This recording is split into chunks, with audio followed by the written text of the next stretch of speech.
స్తోత్రం స్తోత్రం స్తోత్రం. ప్రేమ స్వరూపి మహాపరిశుద్ధుడా, దయగలిగిన రాజ్యాన్ని, పరిశుద్ధ ఘనమైన నామానికి స్తోత్రాలు. మీరెంతైనా నమ్మదగిన దేవుడు ప్రభువా. ఈ భూమి మీద మానవులను జ్ఞాపకం చేసుకొని ఈ రీతిగా మమ్మల్ని నడిపిస్తున్న విధానం కొరకే స్తోత్రాలు. ఈ సాగర్ యొక్క ప్రాంతానికి, ఈ డ్యామ్ దగ్గరికి రావడానికి మీరు చూపిన ఈ కృప కొరకే స్తోత్రాలు. అయ్యా, ఈ పెద్ద మునిగర్ ప్రాంతాన్ని, వైజాగ్ కాలనీ అంతటిని మీరు కాపాడండి, ఆశీర్వదించండి. ఈ ప్రాంత ప్రజలను నీ మహిమ కలిగిన రాకుడుకు సిద్ధపరచండి.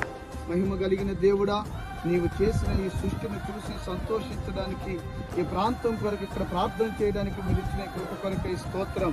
ఈ ప్రాంతము దీవించబడును గాక, రక్షించబడును గాక, పట్టబడును గాక. ఈ ప్రాంతంలో సేవ చేస్తున్న దైవజనుడు సునీల్ పాస్టర్ గారికి విశేషమైన కృపనిచ్చి ఈ ప్రాంతం అంతటిని తన దాసుడు చేతికి దేవుడు అప్పగించును గాక. ఈ మహిమ కలిగిన రాకడికి మమ్మల్ని అందరినీ సిద్ధపరచమని, ఈ కృపలో స్థిరపరిచి బలపరచమని యేసయ్య నామాన్ని అడిగి పొంది నాము తండ్రి. ఆమేన్.